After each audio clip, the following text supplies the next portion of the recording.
최근 정신질환자에 의한 묻지마 범죄가 꾸준히 발생하고 있는데요. 덩달아 국민의 불안도 커지고 있습니다. 네, 오늘 생각연구소에서는 정신질환자에 의한 범죄 문제와 대안에 대해 알아보겠습니다. 연세대학교 심리학과 이동규 교수와 함께합니다. 네, 안녕하세요. 네, 안녕하세요. 네, 최근 진주에서 좀 끔찍한 일이 있었죠. 네, 직접 방어를 해서 주민들을 흉기로 위협해서 5명이 숨지고 13명이 숨지는 그 부상당하는 안타까운 사건이 있었는데, 자, 이 피해자 안인득은 편집형 조현병이라고 하는데 이 편집형 조현병이 무엇을 말하는 건가요? 네, 이게 이제 원래 인지 기능이나 정서 기능은 그렇게까지 침윤이 많이 되지는 않았는데 사실 망상이나 환청이 동반될 가능성이 많고요. 특히 어떤 일에 대해서 집착하는 그런 특성이 있습니다. 주로 환경에 대해서 의심도 많고 또 적개심을 많이 표현하는 그런 형태인데요.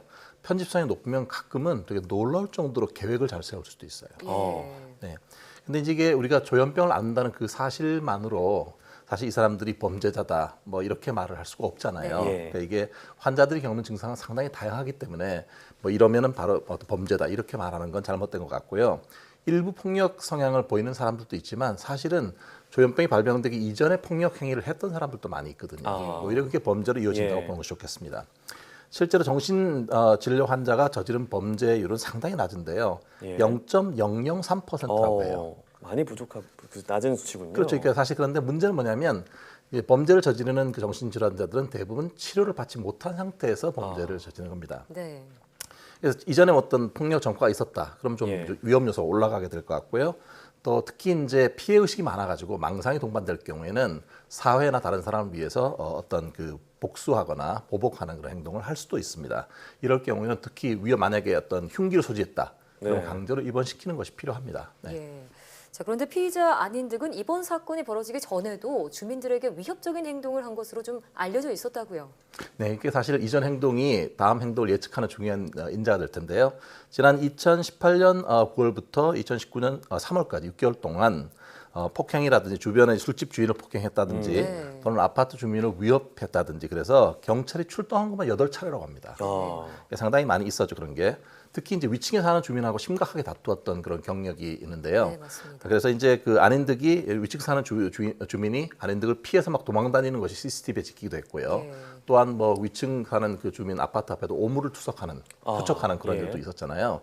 사실 보면은 주민들 상당히 공포의 대상이었고 어떻게 보면 실제로 무섭다는 말은 수없이 많이 얘기됐던 그런 사례였습니다. 네, 그리고 결국에는 끔찍한 일이 발생했죠. 자, 이렇게까지 문제가 많았는데 관리가 이루어지지 않은 이유는 무엇일까요? 이게 이제 안인득의 친형 자체도 문제가 있으니까 정신병원을 입원시켜야 한다 이렇게 시키려고 했는데 지자체에서 이 법령 때문에 이게 이루어지지 못했습니다. 2017년에 시행되었던 정신건강복지법에 의하게 되면은 정신질환자들을 병원에 이제 강제로 입원시키려면은 3가지 가능성이 있습니다. 하나는 보호 입원이라는 게 있고요. 두 번째는 행정 입원, 셋째는 응급 입원 이렇게 3가지가 있습니다. 근데 상당히 공교롭게도 안인득은 이 3가지 모두를 비껴나갔습니다. 첫 번째로 이제 보호 입원 같은 경우에는 만약에 입원 치료가 필요할 경우에는 정신건강의학과 전문의 2명하고 보호자 2명 이렇게 합의를 해가지고 사실은 입원시킬 수가 있는데 안인득 자신이 이 정신건강의학과 방문 자체를 아예 거부를 했어요. 거부해서? 그러니까 진단명 자체가 나올 수가 없었던 거죠. 두 번째 행정 입원 같은 경우에도 자신이나 타인한테 위해를 끼칠 수 있을 가능성이 있으면 정신과 전문의나 경찰이 지방자치단체에 입원을 요청할 수가 있게 되어 있습니다. 역시 정신의학과 자체를 가는 거를 거부를 하니까 진단명이 나올 수가 없잖아요.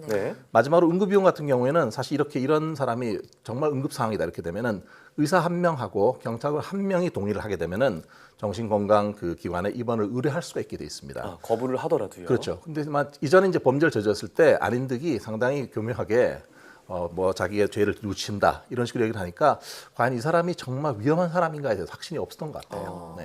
그럴 수가 있겠네요. 자, 그런데 안인득은 5년간 조현병 관련해서 치료를 받은 적이 있는데 그 뒤로 3년간은 치료 공백기를 가졌고요. 그러던 와중에 이번과 같은 끔찍한 사건이 일어난 건데요. 자, 이처럼 치료 공백기에 증상이 심해진 그런 정신질환자가 범죄를 저지른 사건 이번이 처음이 아니죠? 처음이 아니죠. 네, 지난해 12월 31일 날 그때 강북 삼성병원에 임세원 교수가 자기가 이제 봤던 환자를 통해서 환자 흉기를 꺼내가지고 이제 그것 때문에 돌아가셨잖아요. 근데 이게 이제 그 환자 같은 경우 치료를 중단한 상태에서 조울증과 망상이 동반돼가지고 그런 어떤 극단적인 폭력을 행사하게 됐습니다. 또한 2017년 6월에는 경남 양산 아파트에서 실제로 밧줄에 매달려서 작업하고 있는 그런 김 씨가 있었는데 이 사람 추락사를 했어요. 근데 그 이유가 아파트 주민인 A 씨가 이거를 밧줄을 잘라버린 거죠. 기억납니다. 네, 그때 그게 문제가 됐는데 그때 문제는 뭐냐면 시끄러우니까 음악 자체를 좀 꺼달라. 근데 그걸 안 껐다고 그래서 밧줄을 잘라버린 거예요. 사람 자체가. A 씨 같은 경우에는 3, 4년 전에도 이미 국립법무병원에 입원한 전력이 있습니다. 근데 문제는 뭐냐면 그때는 조울증 치료가 됐는데 출소한 다음에는 전혀 치료가 안 된 상태였거든요. 네. 그래서 점점 이제 뭐 인력사무소나 이런 거를 전전하면서 일용직을 했었는데 사건 그날은 일도 없고 열받고 그래서 술 마시고 집에 있었던 거죠. 네. 이 사건이 네. 일어난 겁니다. 네. 참 이렇게 정신질환자에 의해서 발생하는 범죄가 늘어나고 있는데 처벌은 또 제대로 이루어지지 않고 있다고 들었습니다. 그 이유가 어디에 있을까요? 이게 이제 보통 심신장애 또는 심신미약 이런 케이스로 얘기되는 건데요. 네. 검사의 청구와 그다음에 법원의 선고가 있게 되면은 치료 감호 처분을 받게 됩니다. 이게 이제 범죄라기보다는 자기 행위 자체를 식별하거나 분별 못한다는 사람으로 간주되는 거죠. 그러니까 범죄 자체가 성립이 안 되거나 성립이 돼도 상당한 감형을 받게 되어 있습니다. 이 때문에 국민청원 게시판에도 뭐 동일한 처벌을 내려야 한다 이런 네. 글이 쇄도하고 있다고 알려져 있고요. 또 최근 뉴스를 보니까 이처럼 정신질환자에 의해 발생하는 묻지마 범죄가 좀 늘어나고 있는 것 같다라는 생각이 드는데 저만의 생각인지 실제로 아닙니다. 어떤가요? 실제로 그 자료를 보면은 대검찰청에서 통계를 보니까요. 전체 검관 인원 중에서 정신질환을 앓고 있던 사람의 숫자가 2012년에는 5,428명이었고 2016년에는 8,343명이었어요. 예. 그러니까 그 기간 비교해 보면 53.7%나 증가를 했습니다. 예. 근데 보면은 그러면 갑자기 정신질환자가 늘어난 건가? 아니면 조현병이 마치 전염병처럼 확산된 건가? 그러게요. 그런 건 아니고요. 실제로 이 사람들이 치료를 받지 않은 상태에서 하는 범죄가 더 늘어난 겁니다. 그래서 이제 보건복지부 같은 경우에 통계를 보니까요. 조현병 환자가 대략 33만 명인데 그중에 한 13만 명만 치료를 받고 있거든요. 네. 그러니까 많이 치료를 받지 않고 있고요. 그러네요. 또한 외래 통원 치료하는 조현병 환자들 같은 경우에도 약을 꾸준하게 복용하는 사람은 절반 이하밖에 안 된다는 통계입니다. 그러니까 예. 약도 제대로 복용이 안 되고 치료도 제대로 안 되고 그런 상황이죠. 네, 정신질환자에 의한 피해를 막기 위해서 제도적인 보완책이 만들어졌다고 하는데 어떻게 바뀌었나요? 예, 이제 그거를 이제 저게 이제 그 저 임세원 교수 딸을 따서 임세원법이라는 것이 네. 지금 국회를 통과한 상태입니다. 그 내용이 뭐냐면은 자기나 타인한테 상당한 위해를 끼칠 가능성이 있다고 판단되는 그 환자 같은 경우에는 만약에 그 환자들이 의료기관에서 퇴원을 한다고 하더라도 환자나 보호자의 동의가 없어도 정신건강복지센터나 아니면 관할 보건소에 그 정보를 이렇게 통보할 수 있게 되어 있습니다. 정보가 통보되면 아무래도 이제 추적하게 되고 치료나 재활을 돕는 좀 촘촘한 그런 그 일이 일어날 수가 있게 되는 거죠. 근데 문제는 이게 내년 4월 시행입니다. 그때까지는 그래요? 뭐 이번에 진주 사건처럼 이런 것들이 또 생길 공백기가 있네요. 수가 있으니까 각계에서는 사실 점점 충분히 들여다봐야 되고 적극적으로 대응할 필요가 있습니다. 사실 정신질환자 인권도 대단히 중요하고 그걸 훼손하지 말아야 하거든요. 예. 동시에 이제 이렇게 얼마나 위험한 그 징후로 보이는 사람들 어떻게 탐지하고 이들을 관리할 것인가 이게 중요한 관건입니다. 예. 한편으로 이 정신질환자에 대한 부정적인 인식이 자칫 질병을 숨기고 치료를 막는 요인이 되지 않을까 우려도 되는데 이 부분은 어떻게 생각하시는지 짧게 한 말씀 부탁드릴게요. 네, 그런 낙인 자체를 줄여야 되겠죠. 저희가 사실 문화운동이 필요한 상태고요. 또한 필요한 도움을 어디서 받을 수 있을지 사람들한테 정보를 좀 알려주는 데가 있으면 좋겠어요. 네.